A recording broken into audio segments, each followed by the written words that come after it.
কথাই আছে মাছে ভাতে বাঙালি, ঠিক সেরকমই আজ আবারও একবার মাছের একটা রেসিপি নিয়ে হাজির হলাম তোমাদের সাথে শেয়ার করতে। আর আজ আমি তোমাদের সাথে শেয়ার করছি দই রুই। এর আগে আমি রেসিপিতে দেখিয়েছিলাম দই কাতলা কিভাবে বানাবো, আর আজ একটি অন্য পদ্ধতিতে দই রুই কীভাবে বানাবো সেটা দেখাচ্ছি।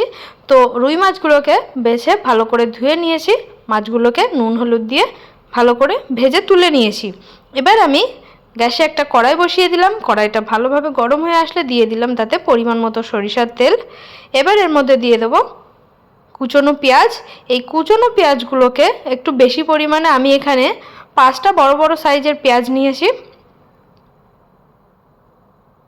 পেঁয়াজগুলোকে ভালো করে ভেজে বেরেস্তা করে তুলে নেব।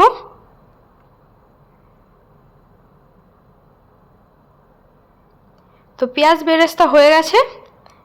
ওই একই তেলের মধ্যে আমি দিয়ে দেব শুকনো লঙ্কা, এলাচ, লবঙ্গ আর দারচিনি, আর দিয়ে দেব 2টো তেজপাতা। এবার তেলের মধ্যে দিয়ে দিলাম পেঁয়াজ বাটা। আমি এখানে বড় সাইজের একটা পেঁয়াজ নিয়েছি।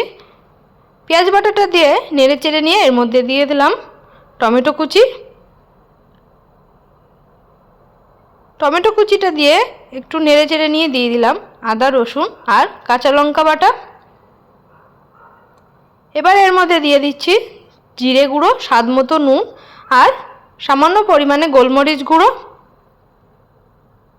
গুঁড়ো মশলাটা দিয়ে সামান্য পরিমাণ জল দিয়ে খুব ভালো করে নেড়ে চেড়ে কষিয়ে নেব। মশলা থেকে তেল ছেড়ে দিলে এর মধ্যে দিয়ে দেব ভেজে রাখা মাছগুলো।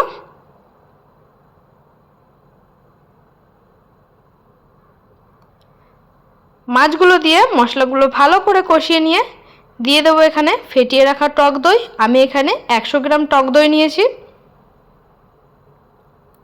টক দইটা দিয়ে একটু ভালো করে কষিয়ে নিয়ে দিয়ে দেবো এর মধ্যে পরিমাণ মতো উষ্ণ গরম জল।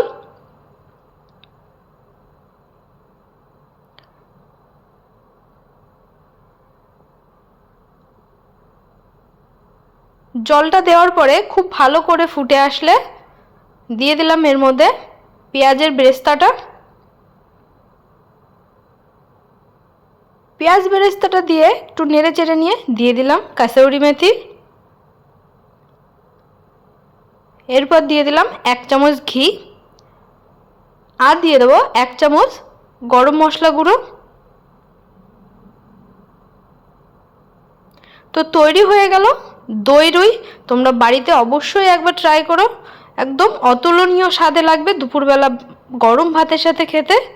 তো ভিডিওটি ভালো লাগলে একটা লাইক করে দিও, আর দেখা হচ্ছে অন্য কোনো দিন অন্য একটা ভিডিওতে। আজকের মতো টাটা।